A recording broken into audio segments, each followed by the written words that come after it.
오늘은 재림의 7가지 징조 10번째 말씀을 전하겠습니다. 이 시리즈에서는 제가 오늘 마지막으로 말씀을 증거하게 되겠습니다. 제목은 새 시대의 산통의 시작 2번째 말씀을 드리려고 합니다. 이제 재림의 7가지 징조에 관해서 칼 존슨 전도자의 자료를 제가 많이 사용하면서 말씀을 드렸습니다마는 앞으로 이 재림과 관련된 말씀을 계속해서 증거하게 될 것입니다.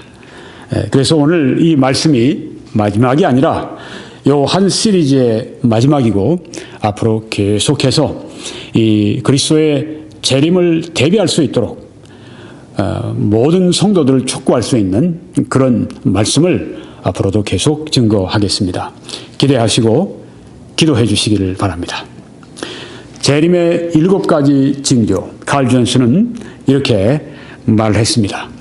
첫째, 이스라엘의 팔레스타인 땅에 귀환하는 것. 2번째, 러시아가 부상하는 것. 3번째, 믿음으로부터 교회 안에서 이탈이 생기는 것. 4번째, 에큐메니칼 WCC 운동. 5번째, 그리스도의 재림의 징조는 세계의 열강 4대 진영의 구축. 중국 캠프, 중국 진영, 러시아 진영, 아랍 진영, 유럽 진영, 이 4대 진영이 구축되는 것을 예수 그리스도의 재림의 징조의 하나로 봤고요. 또 여행과 지식의 증가. 7번째, 새 시대의 산통의 시작. 이렇게 7가지를 예수 그리스도의 재림의 징조로 말을 했습니다. 오늘 새 시대의 산통의 시작에서 오늘은 지난번에 이어서 지난번에는 미혹에 대해서 말씀을 드렸습니다. 오늘은 전쟁, 전염병, 기근, 지진 이런 주제로 말씀을 드리겠습니다. 이 주제가 어두운 주제들입니다.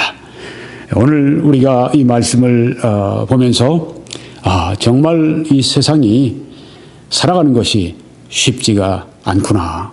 세상은 정말 고난이 많은 것이구나 하는 것을 느끼게 될 것입니다. 마태복음 24장 3절에서 예수님께서 감람산 위에 앉으셨을 때 제자들이 조용히 와서 이르되 우리에게 이르소서 어느 때 이런 일이 있겠사오며 또 주의 임하심과 세상 끝에는 the end of the age 세상 끝에는 종말에는 무슨 징조가 있어오리이까? 2000년 전에 제자들이 이런 질문을 했다는 게 참 놀랍다 하는 생각이 듭니다. 예수님이 다시 오실 때 그리고 세상의 끝에 무슨 징조가 있겠습니까? 24장 6절에서 예수님은 난리 소문을 듣겠으나 난리는 wars, 전쟁들입니다. 전쟁들에 관한 소문을 듣겠지만 너희는 삼가 두려워하지 말라. 이런 일이 있어야 하되 아직 끝은 아니니라. 이렇게 말씀을 하셨습니다. 늘 인류사에 전쟁이 있었습니다. 전쟁의 소문들이 있었습니다. 그렇기 때문에 전쟁의 소문 때문에 우리가 말세다 이렇게 말하는 것은 좀 부족함이 있습니다. 예수님께서 이런 일이 있어야 하되 아직 끝은 아니니라 말씀하시고 이 말씀에서 끝을 말씀하십니다. 마태복음 24장 7, 8절에 있는 말씀입니다. 민족이 민족을, 나라가 나라를 대적하여 일어나겠고 이렇게 말씀을 했습니다.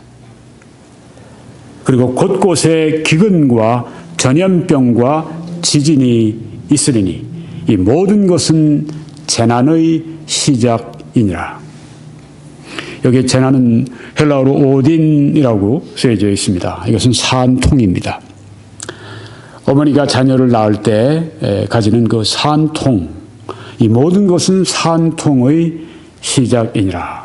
그렇게 말씀을 하고 있습니다. 새 시대를 위한 산통을 여기 말하는 것입니다. 어느 때인가 민족이 민족을, 나라가 나라를 대적하여 일어나겠고 이것은 한 나라와 다른 나라만 싸우는 것이 아니라 이 양쪽의 나라가 싸우면서 그 한쪽, 이 양쪽에 있는 나라들의 이렇게 연합된 나라들이 또 함께 이렇게 팀을 이루어서 전면전이 되는, 그리고 세계적인 전쟁이 되는 것을 여기에 말씀하시는 것입니다. 그런 세계적인 전쟁이 있을 때 또한 동시에 곳곳에 기근과 전염병과 지진이 있을 때 이 모든 것이 바로 종말의 시작이라고 그렇게 말씀을 하셨습니다. 이게 산통은 종말을 의미하고 있는 것입니다. 예수님은 여기에서 나라와 나라에 대한 말씀하셨을 때 구약에 있는 이 말씀을 인용을 하신 것과 마찬가지입니다. 역대하 15장 7절에 보면은 이 나라와 저 나라가 서로 치고 이 성읍이 저 성읍과 또한 그러하여 피차 상한 바 되었나니, 이렇게 말씀을 했습니다. 네. 예수님이 좀 전에 하신 말씀 보시면 이 민족이 민족을, 나라가 나라를 대적하여 일어나겠고 했는데, 여기에도 이 나라와 저 나라가 서로 치고 이렇게 말씀을 했습니다. 유대인들은 예수님이 말씀하셨을 때 쉽게 알아들을 수 있었습니다. 왜냐하면 이것은 히브리어의 관용구이기 때문입니다. 또 이사야 19장 2절에도 같은 말씀이 나오죠. 성읍이 성읍을 치며 나라가 나라를 칠 것이며. 네, 예수님께서 조금 전에 말씀하신 이 내용, 민족이 민족을, 나라가 나라를 대적하여 일어나겠고 하는 말씀은 바로 지금 여기에 역대하 15장 7절에 이사야 19장 2절에 있는 이 말씀, 이 관용구를 이용해서 말씀을 하신 것입니다. 우리는 역사상 세계적인 전쟁을 지난 세기에서 보았습니다. 제1차 세계대전에서 우리가 그것을 보았습니다. 1914년에서 1918년 동안 4년 동안 치열하게 이 전쟁이 지속이 되었는데요.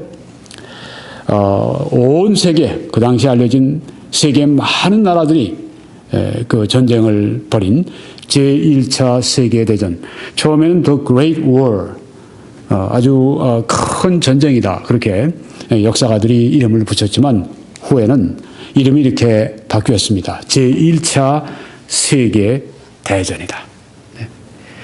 세계적인 그런 그 대전쟁이 언제 있었는가?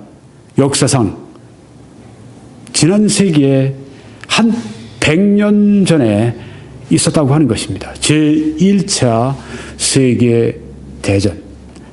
바로 예수님께서 이것을 염두에 두고 말씀하셨다고 그렇게 많은 세대주의자들은 믿고 있습니다.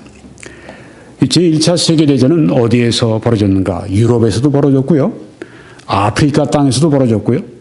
중동에서도 벌어졌고, 태평양의 섬들에서도 이 제1차 세계대전이 있었고, 또 중국에서, 그리고 남미, 북미 해안에서 이 제1차 세계대전이 곳곳에서 이렇게 진행이 되었던 것입니다.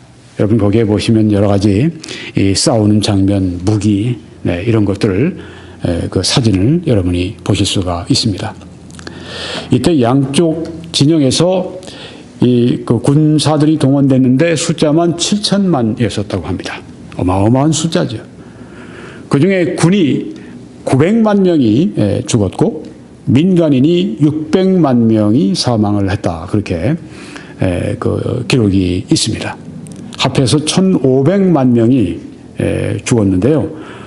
이것은 그동안의 인류 역사상 전쟁이 여러 번 있었고, 뭐 전쟁이 15,000번 이상 있었다고 하는데요. 그때 이전에 1차 세계대전 이전에 죽은 사람들 숫자를 모두 합한 것보다 더 많은 숫자라 그렇게 역사가들은 말을 합니다. 제1차 세계대전은 그렇기 때문에 이것은 징조가 된다고 하는 것입니다. 나라가 나라를, 또한 이 나라가 저 나라를 치고 대적하고 일어날 것이며, 그것은 단순히 두 나라만이 아니라 그 두 나라들과 관계된 다른 나라들이 함께 이렇게 전쟁을 벌이는 것을 말합니다. 이 제1차 세계대전이 시작이 된 것을 보면 오스트리아의 황태자가 세르비아에 이제 방문했을 때 세르비아의 한 청년이 그 오스트리아의 황태자를 저격을 해서 죽게 됐습니다. 그래서 한 달 후에 오스트리아, 헝가리 제국이 세르비아 이 국가에 선전포고를 하고 전쟁을 시작하게 됐습니다. 그러니까 이 독일이 이 오스트리아 쪽에 속해 있는데 합세를 해서 이제 그 전쟁을 벌이게 되니까 또 영국이나 프랑스나 이런 쪽에 세르비아 편을 들게 되고, 그래서 미리 그 1차 세계대전이 일어나기 전에 이런 모든 합종 연행이 되어 있었는데 서로 이렇게 다 저쪽이 치면 우리도 함께 연합해서 친다, 이런 것이 다 그 네트워크처럼 되어 있었기 때문에 자동적으로 줄줄이 다 이렇게 그 전쟁에 휘말려 들어가게 된 것입니다. 2차 세계대전을 봐도 그렇죠. 네. 서로 이렇게 다 짜고 있다가, 팀을 짜고 있다가 한 나라가 공격을 받으면 바로 옆에 함께 이제 이 같이 연합을 이룬 이 국가들이 함께 합세해서 싸움을 하게 되는 아주 위험한 그런 이 지경에 도달했던 것을 우리가 보는데 지금도 역시 그렇죠. 네. 그래서 이 1차 세계 대전은 예수 그리스도의 재림의 징조로 그렇게 생각을 하는 것입니다. 예수님께서는 그런 전쟁이 있고, 그 다음에 또 무엇이 있다고 했습니까? 기근이 있고, 전염병이 있고, 지진이 있고, 이 네 가지가 동시에 나타날 때 그때 산통의 시작이라 이렇게 말씀을 했습니다. 수많은 사람이 죽었습니다. 그런데 아까 보니까 1,500만 명이나 죽었어요. 굉장히 많은 사람이 죽었습니다. 그런데 그 1918년 이제 1차 세계대전이 끝나는 그 해에 독감이 돌았는데, 스페인 독감이 돌았는데, 여기 지금 뭐 독감 치료하느라고 미국의 아마 이 텍사스의 어떤 부대 안에 지금 이 장병들을 지금 치료하는 그걸 사진 찍은 것 같습니다. 전 세계적으로 얼마나 죽었는가 하면 5천만 명에서 1억 명이 사망을 했답니다. 독감 하나 때문에. 1억 명이면 지금보다 숫자가 더 적을 텐데요. 인구 숫자가. 많은 사람이 희생을 당했는데, 전쟁에서 죽은 숫자가 1,500만인데 독감으로 죽은 숫자는 5천만 내지 1억 명이 된다고 하는 것입니다. 그러니까 뭐 7, 8배 그렇게 많은 숫자가 이렇게 그 전염병으로 죽게 됐습니다. 전쟁과 함께 여기에 지금 전염병이 나타나는 것을 보게 됩니다. 그것뿐이 아니죠. 기근이 있었습니다. 러시아에 무서운 기근이 1921년에 있었습니다. 여러분이 지금 사진에서 보시는 저 러시아 아이들을 보십시오. 이 영양실조에 걸리게 되면 배가 이렇게 벌록 아이들이 나오게 되죠. 네, 저기 그런 모습을 여러분이 보시고 있습니다. 이 옆에 이 갈비뼈는 그냥 앙상하게 이렇게 드러나고 배는 불룩해지고 아이들의 저 처참한 모습을 여러분이 지금 보시고 있습니다. 1918년에 1차 세계대전에 마쳤는데 3년 후에 러시아에 무서운 기근이 들었습니다. 전쟁이 나면 기근이 들게 되죠. 왜요? 전쟁을 하게 되면 뭐 여러 가지 시설이 파괴되고, 가옥도 파괴가 되고, 또 삼림도 파괴가 되고, 논과 밭도 파괴가 되고, 그리고 농부들이 다 전선으로 나가서 누가 이 논밭 일을 누가 돌보겠습니까? 1차 세계대전은 다 징발이 됐습니다. 그런데 이때 기근을 많이 만나서 그 이후에 2차 세계대전에서는 농부들은 군인으로 나가지 않도록 그렇게 법적으로 막았답니다. 왜요? 전선으로 다 나가버리면 기근이 찾아오니까. 네, 기근 때문에 그렇게 했다고 그래요. 네. 여기 러시아가 무서운 기근을 만나는 걸 볼 수 있습니다. 그리고 한 10년 후에 또 무서운 기근이 러시아에 또 와서 600만 명이 사망을 합니다. 여러분이 지금 이 세 명, 한 부부와 또 그 자식인데, 지금 죽어 있는 모습을 여러분이 보십니다. 눈을 뜨고 죽어 있는 모습들을 보는데, 왜 아사자들입니다. 기근 때문에 먹지를 못해서 이들이 굶어 죽은 것입니다. 그리고 1958년에서 1961년에 중국에 아주 무서운 기근이 찾아왔었습니다. 그때 3천만 명이 사망을 또 했다고 합니다. 이 기근은 과거에 인류가 뭐 농업기계도 발명을 못하고 뭐 혹은 어떤 농약 어떤 그 기술이 발달되지 못하고 이런 때에 있었던 그런 것이 아니라 지금도 우리와 함께 있다고 하는 걸 알 수가 있습니다. 지난 세기 20세기의 아사자들, 배가 고파서 굶어 죽은 사람이 7천만 명 이상이었다. 이렇게 기록이 있습니다. 자, 그러면 전쟁이 있죠. 또 아까 스페인 독감으로 죽은 전염병을 우리가 봤죠. 또 우리가 지금 조금 전에 기근을 보았죠. 또 하나 조건이 뭡니까? 지진입니다. 예수님께서 그 전쟁이 있을 걸 말씀하시고 그 다음에 그 기근과 전염병과 지진이 일어날 것을 곳곳에 일어날 것을 말씀을 하셨습니다. 네. 과학자들은 이렇게 얘기합니다. 지진이 일어나는 거야 자연적으로 당연한 거다. 지구가 그렇게 생겨 먹었다. 지구가 본래 그런 그 구조로 돼 있는데 지진이 어디서 일어나고 그렇게 하는 게 그게 무슨 하나님의 뜻과 무슨 상관이 있느냐. 이렇게 자연적으로만 설명을 하려고 합니다. 그런데 우리는 예수님의 말씀이 처처에 in various places 여러 곳에 세계 도처에 지진이 있을 것이라고 하시는 그 말씀에 주목하는 것입니다.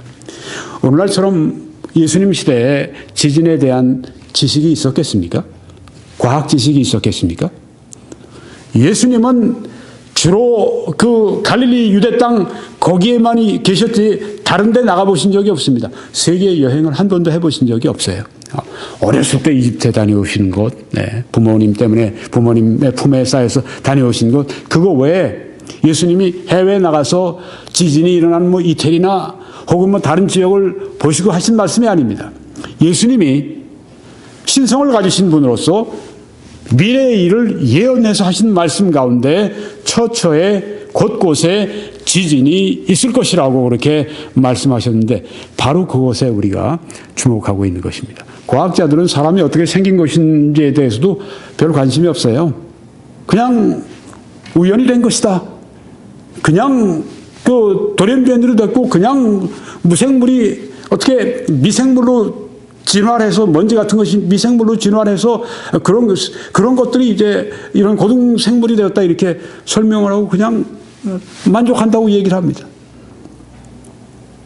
어떻게 무생물이 생물로 바뀝니까? 또 그것이 증명이 될 수 있습니까? 될 수가 없죠. 아무도 그런 시간을 가서 본 것도 없고 또한 그걸 과학적으로 데이터를 가져온 것도 아니니까 과학적인 추측에 불과합니다. 그렇지만 성경은 우리들에게 하나님께서 그의 형상을 따라 우리 사람을 만드셨다고 확실하게 우리에게 답변을 주시고 있습니다. 여기에 지금 지진에 대한 문제도 예수님께서 처처에 지진이 있을 것을 말씀했는데 여러분이 보시는 이 사진은 지금 파키스탄에 있는 그 지도를 여러분이 보고 계십니다. 파키스탄의 발로키스탄이라고 하는 곳에 1935년 5월 31일에 지진이 있었는데 이것은 그 사우스 아시아, 남아시아의 가장 강력한 지진이었다고 합니다. 진도가 7.7이었으니까 상당한 강진을 1935년에 파키스탄에서 만난 것입니다. 1918년이 1차 세계대전이 마친 다음에 12년 후에 파키스탄에 지진이 있는 것을 보게 되는데요. 그것뿐인가요? 1차 대전 후에 아주 강력한 지진이 여러 곳에서 일어났었습니다. 중국의 간수성에서도 일어났고 일본의 도쿄에서도 1차 세계대전 후에 강진이 있었고 이란에서도 강진이 있었고요. 인도에서도 강진이 있었고 페루에서도 강진이 있었고 대만, 타이완에서도 강진이 있었고 서던 캘리포니아, 남가주, 남캘리포니아 주에도 강진이 있었다고 그 기록이 나옵니다. 1차 세계대전 이후에 연쇄 강진이 있었습니다. 터키에 그 지진이 일어났을 때 아프리카에 또 연쇄적으로 강진이 발생을 했고 남아메리카에도 토키오 남아메리카는 뭐 굉장히 먼데도 또 거기에 연쇄 강진이 일어났고 미국의 남부 캘리포니아 또 미국의 남가주 이런 데에도 연속적으로 강진이 있었다고 합니다. 또 미국의 몬타나주의 헬레나라고 하는 것은 이제 몬타나의 수도인데 거기에 강진이 왔을 때 뉴욕에서도 강진이 있었고 혼두라스에서도 강진이 있었다. 혼두라스는 중미죠. 거기도 강진이 있었다고 하는 기록을 우리가 찾아볼 수가 있습니다. 곳곳에 지진이 있을 것이라고 말씀을 했는데요. 전쟁과 기근과 전염병과 지진과 이 네 가지가 동시에 나타나게 될 때 그때 산통의 시작이라고 성경에 말씀을 한 것입니다. 불과 1차 세계대전이 1918년에 마치고 불과 21년 후에 1939년에 1차 세계대전보다 더 끔찍한 제2차 세계대전이 일어납니다. 그래서 1939년에서 1945년까지 6년 동안 세계가 정말 피를 말리는 그런 전쟁을 벌였습니다. 이 연합군은 24개 국가가 싸웠고요. 뭐 이태리, 독일, 또 일본, 이태리 3개 이 추측국 이 연합국가 반대되는 그런 나쁜 나라들이죠. 3개 국가뿐 아니라 거기에 몇 개 국가들이 이렇게 이모저모로 섞여서 22개 국가를 이루어서 도합 66개 국가가 이 전쟁에 휘말려 있었고 다른 나라들도 뭐 용병을 보내거나 그렇게 해서 모든 거의 세계의 많은 지역이 또 이 세계 대전에 들어가게 됩니다. 이 인류가 맞이한 두 번째의 세계 대전입니다. 이것은 징조라고 하는 것이죠. 나라가 나라를, 국가가 국가를, 민족이 민족을 서로 일어나서 치겠는데 세계 대전이 될 때 여기에서 2차 세계대전은 훨씬 더 많은 사람이 죽었습니다. 군과 민이 합해서 7,300만 명이 사망을 했습니다.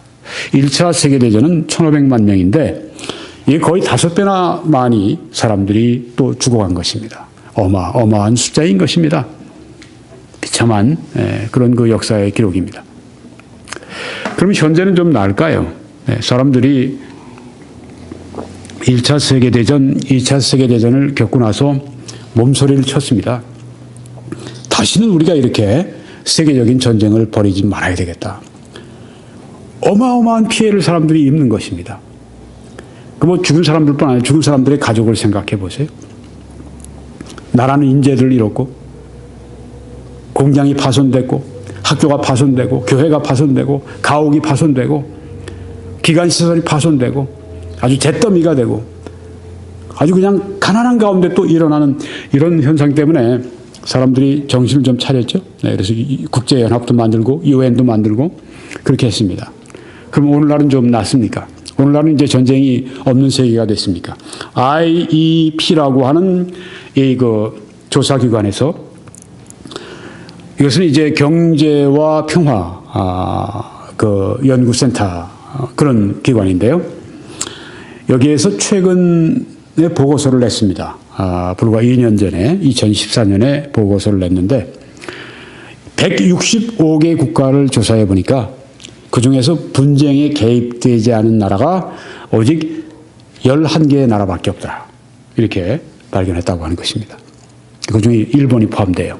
뭐 스웨덴이나 이런 데가 포함이 되고요. 네. 그래서 이 세상의 대부분의 나라가 이 분쟁에, 이 갈등에, 이 싸움에 지금 개입되어 있다. 네, 그렇게 보고서가 나와 있습니다. 그 세계는 여전히 매우 불안합니다. 또 이 보고서가 하는 얘기는 지금 이런 불안한 정세가 가까운 장래에 해소되기보다는 오히려 더 분쟁이 더 많은 그런 이 세계가 될 것이다. 위험한 세계가 될 것이다. 이렇게 예측을 하고 있다고 하는 것입니다. 성경에는 민족이 민족을, 나라가 나라를 대적하여 일어나겠고 곳곳에 기근과 전염병과 지진이 있으리니 이 모든 것은 재난의 산통의 시작이니라. 그렇게 말씀하고 있습니다. 종말의 시작이라. 그렇게 말씀을 하고 있습니다. 왼쪽에 지금 한 아이가 배가 또 이렇게 불러있는 모습으로 앉아있죠. 네.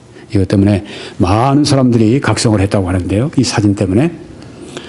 아프리카의 한 아이가 영양실조 때문에 지금 이 갈비뼈는 그냥 다 드러내고 배는 지금 블루케 있고 이런 모습으로 사진이 찍혀 있습니다. 1949년 2차 세계대전이 종료되고 한 4년 후에 아프리카의 루안다에서 30만 명이 기근으로 사망을 하게 됩니다. 전쟁과 관련된 기근입니다.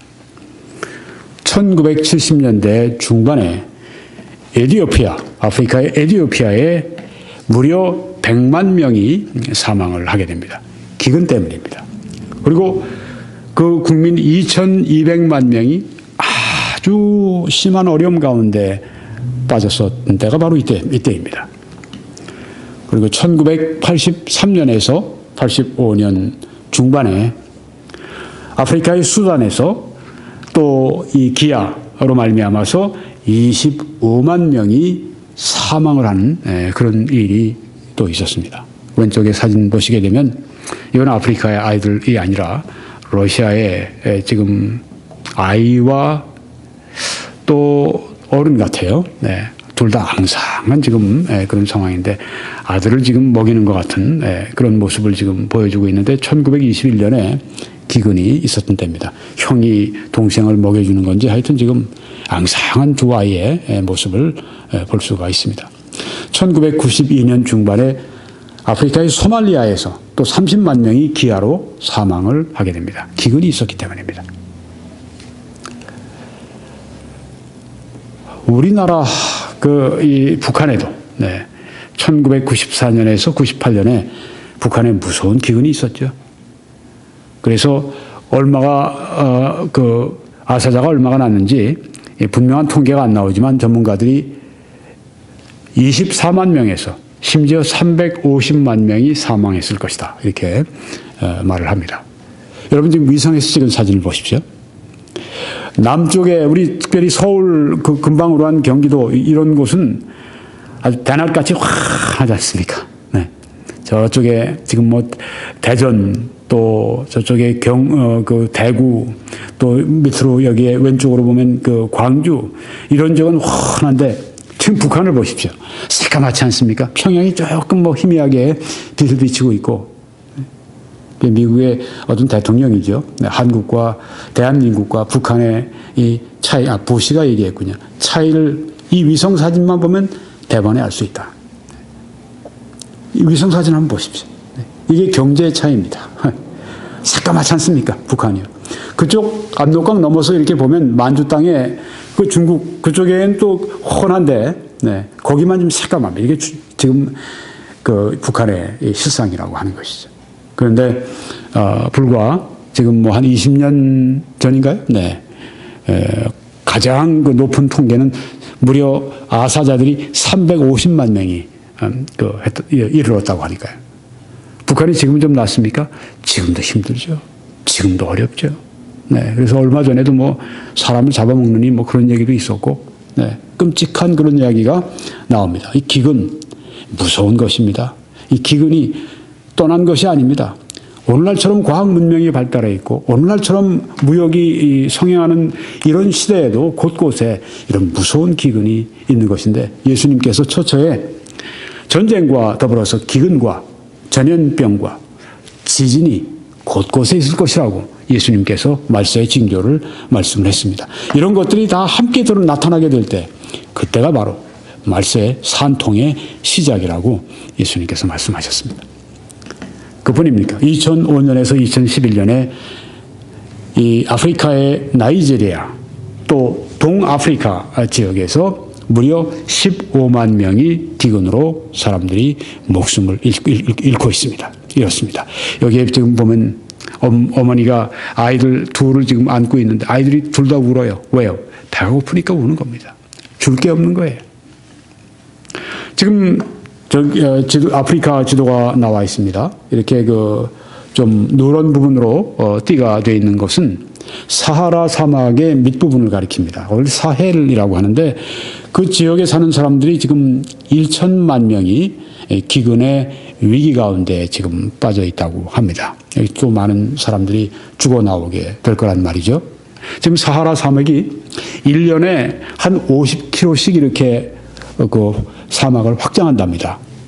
10년이 되면 500km를 이렇게 내려온다고 하는 것인데, 그러니까 사하라 사막의 바로 밑에 그래도 거기 초목지대에 있던 사람들이 1년을 살고 나면 50km가 자기 살던 데서 50km 안쪽으로 이제 사막이 돼버린 거예요. 얼마나 어려운가 하는 것을 단적으로 이 지도를 통해서 우리가 보고 있습니다.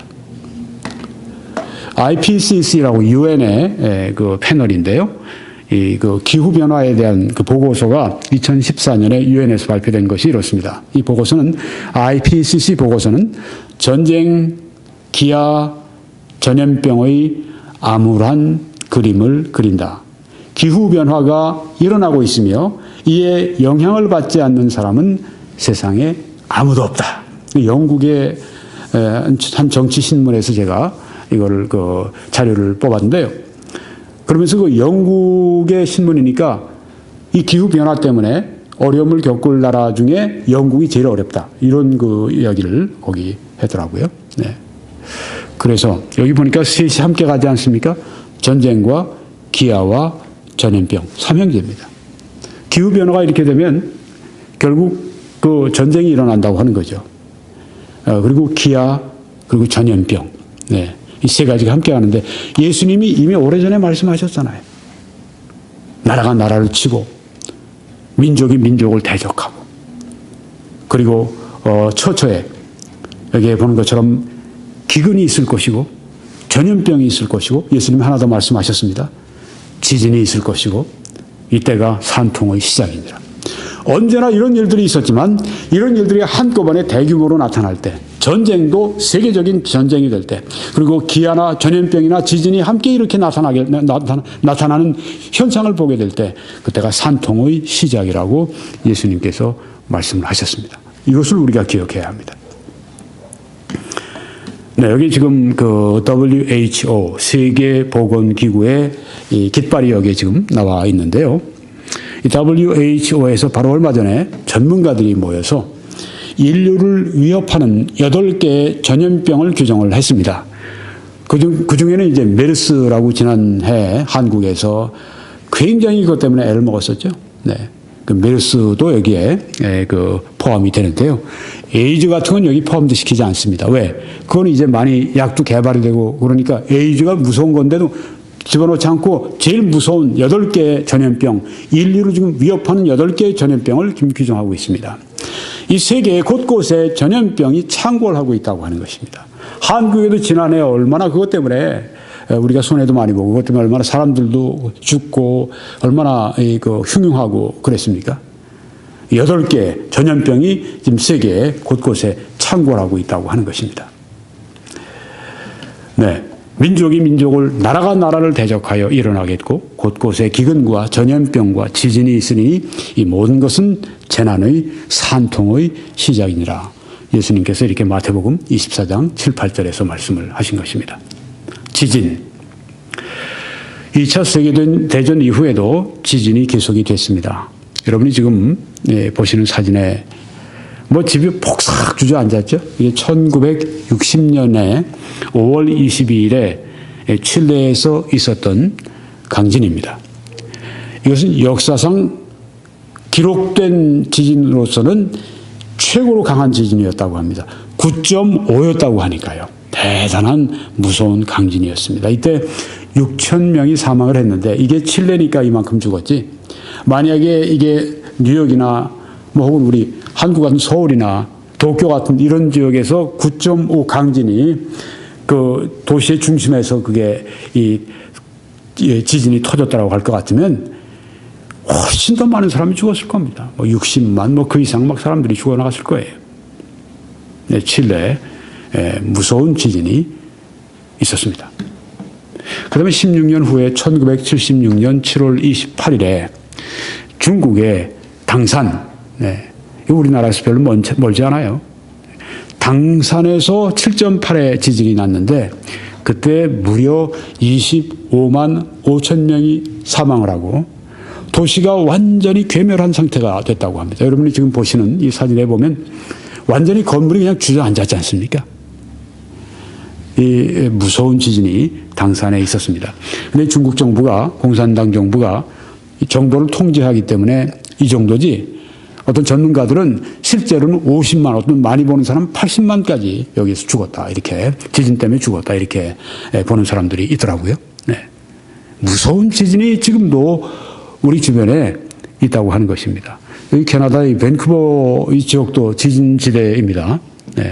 조금 더 밑으로 내려가면 저쪽에 캘리포니아주, 그리고 그쪽 멕시코 바하 캘리포니아 이런 데 아주 굉장히 지진대가 더 활성화되어 있죠. 지진이 어떻습니까? 급속하게 증가하고 있다고 조사에 의해서 보면 그렇습니다. 여러분, 지금 1963년에서 1998년까지 지진이 일어났던 진앙지를 지금 이렇게 다 새까만 점으로 저기에 지금 표시를 해놓은 것입니다. 저기에 있으면 진앙지가 저기라고 하는 것입니다. 저기를 한번 보십시오. 먼저 한국을 한번 볼까요? 네. 한국은 조금 피해가 있어요. 근데 일본 그쪽으로 그냥 새까맣게 지금 되어 있는 걸 볼 수 있죠. 자, 이번엔 미국 쪽으로 와봅시다. 이건 뭐 완전히 남미 맨 아래에서부터 칠레 맨 아래부터 쭉 그냥 새까만 점으로 완전히 중미, 그리고 또 이쪽에 멕시코 서부 해안, 그리고 또 이 캘리포니아 서부 해안 쭉, 그리고 뭐 여기 오레곤 워싱턴주, 그리고 여기 브리티시 콜롬비아까지, 그리고 알래스카까지 새까만 걸 볼 수가 있습니다. 환태평양 조산대 이기 때문에, 불의 고리, 네, ring of fire 이기 때문에 그렇습니다. 지진은 줄지 않습니다. 지진은 증가하고 있습니다. 2000년에서 2008년까지 US Geological Survey라고 미국 지질 조사를 해봤는데 이런 결과가 나왔습니다. 지진이 진도가 3.0에서 3.9에 해당하는 조금 그 지진이 크지 않은 거죠. 이런 경우는 4,827개가 11,735개로 거의 3배나 이렇게 2배 반 이렇게 증가한 것을 볼 수 있습니다. 지진은 점점 줄어드는 게 아니라 증가한다고 하는 걸 보여줍니다. 또 진도 4.0에서 4.9까지 그 지진은 얼마나 있었는가? 8,008에서 12,291 미국의 지질 조사입니다. 네. 이렇게 1배 반으로 지진이 횟수가 더 많아지는 겁니다. 또 5.0에서 5.9 진도 이렇게 됐을 때 지진이 1,344개에서 1,768개로 이렇게 더 증가하는 것을 볼 수 있습니다. 지진은 점점 증가하고 있는 것을 우리에게 보여주고 있습니다. 가장 큰 지진이 언제 일어나는가? 환란기에 일어나게 되죠. 2004년 12월 26일 성탄주일 바로 그 성탄절 바로 다음 날이네요. 인도네시아의 수마트라 섬에 반다 아체라고 하는 지역의 그 사진 모습입니다. 이때 진도 9.1의 강진이 있었고 죽은 사람 숫자만 22만 7,898명이었습니다. 지금 그 아체 지금 여러분이 그 사진을 보고 계신데 이 지금 그 다 거기가 이 땅입니다. 그런데 쓰나미가 밀려와서 지금 저렇게 물바다가 되어 있는 것입니다. 지진 때문에 집들이 다 무너지고 폭삭되어 있고 거기에 쓰나미가 또 들어와서 또 해치고 이런 것을 볼 수가 있습니다. 히로시마에 떨어뜨린 그 원자 폭탄의 1,500배가 되는 그 이 힘으로 흔들었다고 하니까요. 물론 뭐 그 지하에서 그 흔든 그 본래 그 지하에 있는 그 진앙지는 원자 폭탄의 500만 대 그 힘을 가지고 흔들었다고 하니까요. 저기 보십시오. 저 건물만 유일하게 지금 저기에 서 있는데 위층만 지금 이렇게 그 달랑저렇게 서 있어요. 25만 명가량이 죽어간 무서운 일입니다. 쓰나미가 51m까지 이렇게 일어났다고 그러죠. 어휴, 몇십 층 되는 건물만큼 그냥 물이 그 솟아올라서 지금 어디까지 갔는가 하면은 인도네시아에서 시작된 이 쓰나미가 스리랑카, 인도, 몰다이브라고 그 인도양 그 남쪽에 있는 그 조그만 섬나라 그리고 태국, 소말리아까지 이 51m나 되는 쓰나미가 일어나서 그냥 가서 여기 태국입니다. 여기는요. 태국에 지금 어느 호텔 앞이죠.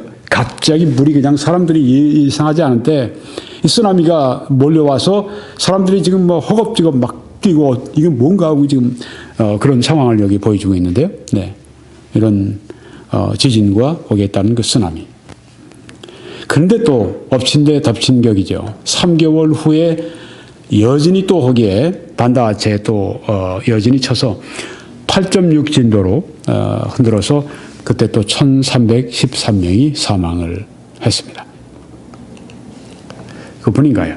2010년에 1월 12일 날 아이티 그 카리브해 그쪽에 있는 그 아이티에 지진이 7.0이 왔는데 그때도 22만 2,570명이 사망을 했습니다. 여기는 그래도 진도가 좀 뭐 9, 뭐 8 이런 건 아닌데 많이 사람들이 죽은 이유는 가난하기 때문에 이렇게 지진이 와도 지진을 견딜 수 있는 이런 그 건물을 구조를 가지고 있지 못하기 때문에 그냥 허술하니까 지진이 흔들고 가니까 그냥 무너지고 그래서 그 안에 잠자던 사람들이 많이 죽은 겁니다. 이 새벽에 일어났죠? 아이티가요? 네. 우리도 그때 기억합니다. 2010년에 1월 달에 다들 뭐 새해 인사하고 뭐 아주 새해 덕담 주고받고 그러는데 12일 만에 갑자기 그냥 이런 재난이 아이티에 들이닥쳤습니다. 세계에서 가장 가난한 나라에 이런 재난이 들이닥쳐서 얼마나 이들이 복구하는데 어려움을 겪는지 9만 7천 개의 집이 파괴가 됐다고 합니다. 130만의 이재민이 발생을 했고요. 네. 아이티에 온 그 지진의 재난입니다. 그러고 나서 한 45일 후에 또 칠레에 강진이 또 있었습니다. 8.8의 강진이 흔들어서 사람이 별로 없는 지역이었던가 봐요. 500명이 사망을 했습니다. 그 다음에 가까운 일본에 2011년 4월 25일에 토호쿠 지방에 센다이현 9.0 지진이 왔습니다. 일본의 이 닥친 지진 가운데 제일 컸다고 그러죠. 죽은 숫자만 15,894명입니다. 저기 지금 한 지역이 농토도 있고 거기에 마을도 있고 완전히 지금 물바다가 되어 있는 걸 볼 수가 있죠. 쓰나미로 말미암아서 완전히 휩쓸린 걸 볼 수가 있습니다. 우리가 뭐 텔레비에서 그걸 많이 봤습니다. 일본이 맞이한 최대의 강진이었다고 그래요. 세계적으로는 이 강력하기로는 4번째 지진이었다고 합니다. 세계적으로는 4위의 그 지진을 만난 겁니다. 근데 거기 또 원자력 발전소까지 있어서 문제가 훨씬 컸죠. 이때도 쓰나미가 40.5m나 일어났다고 합니다. 그것들이 일어나서 내륙으로 들어오니까 그 내륙에 있던 집들이나 뭐 자동차나 사람들이나 확 다 쓸려나가고 그런 진짜 뭐 만화 같은 영화 같은 그런 장면들을 우리가 보았습니다. 지난해 2015년에 4월 25일에 네팔에 또 큰 지진이 있었죠. 7.8의 진도, 7.8의 지진이었습니다. 이때 8,857명이 사망을 했습니다. 이 지진이 얼마나 강력했던지 에베레스트 산도 높이가 2.5cm가 낮아졌다고 그래요. 네. 이 유라시아판으로 이 인도판이 이렇게 들어가면서 이제 산도 인도판에 있는 이 에베레스트 산이 함께 들어가면서 높이가 5cm가 낮았다고 하는 겁니다. 카트만두라고 하는 네팔의 수도 전체가 3m가 남쪽으로 이렇게 밀려서 이동을 했다고 합니다. 얼마나 큰지 알 수 있죠. 네. 아까 그 수마트라 그 대지진 같은 것은 이 지구 자체에 영향을 줬다고 그래요. 그래서 이 지구의 이게 모양이 조금 약간 바뀌고 해서 지구의 자전 속도가 아주 굉장히 그 작은 수치지만 날이 좀 짧아졌다고 그러죠. 네. 이 지진이 참 무서운 겁니다. 2016년 지금 우리 이번 해에만 진도 7 이상의 지진이 났던 나라가 인도네시아, 에콰도르, 일본, 러시아, 미국, 바누아투. 바누아투는 저 태평양에 있는 섬나라입니다. 대만의 지진도 있었고, 네, 그래서 지금 전문가들이 이거 연쇄 지진이 나기 위해서 이런 조짐이 있는 게 아닌가 이렇게 염려한다고 하는 것을 우리가 얼마 전에 뉴스에서 들은 기억이 납니다. 여러분, 이런 그 지진의 현상, 또 기근, 전염병, 전쟁 이런 것이 동시다발될 때, 그때가 바로 산통의 시작이라고 하는 것입니다. 이 산모가 아이를 낳기 전에 산통을 시작하는데 산통을 보통 30회에서 50회가량을 아이 낳기 전에 한다고 그래요. 그런데 처음에 산통을 할 때는 산통을 하고 난 다음에 며칠 지난 다음에 또 산통이 온답니다. 그렇게 해서 이제 30회, 50회 그런 산통을 며칠 건너서 이제 하고 난 다음에 아이를 막 낳기 전에는 어떻게 되는가? 10분간 동안에 3분 간격으로 산통이 온답니다. 그러면 아이의 아버지나 어머니나 이제 애가 곧 나오겠구나. 곧 출생하겠구나. 그렇게 안다고 하는 것이죠. 이처럼 산통의 시작이라고 했을 때 전쟁과 기근과 전염병과 지진 이런 것들이 함께 나타나게 될 때, 이런 것들이 점점 많아지게 될 때, 이때가 바로 산통의 시작이다. 새로운 시대의 산통의 시작이다. 이렇게 본다고 하는 것입니다. 제1차 세계대전과 그 이후에 있었던 기근, 전염병, 그리고 지진 이런 것들은 예수님께서 말씀하신 그 산통의 시작의 그 조건에 맞는다고 볼 수 있습니다. 또 그 이후에 20년 후에 일어난 제2차 세계대전도 역시 전쟁과 기근과 전염병과 그리고 지진 이런 모든 것을 볼 때 산통의 시작의 징조로 볼 수 있다고 하는 것입니다. 이런 것을 볼 때 우리는 예수님께서 재림하시는 시기가 멀지 않았다 짐작할 수가 있습니다. 우리는 항상 예수님의 재림을 준비해야 되겠습니다. 민족이 민족을, 나라가 나라를 대적하여 일어나겠고 곳곳에 기근과 전염병과 지진이 있으리니 이 모든 것은 재난, 오딘, 산통의 시작이니라 이렇게 말씀을 했습니다.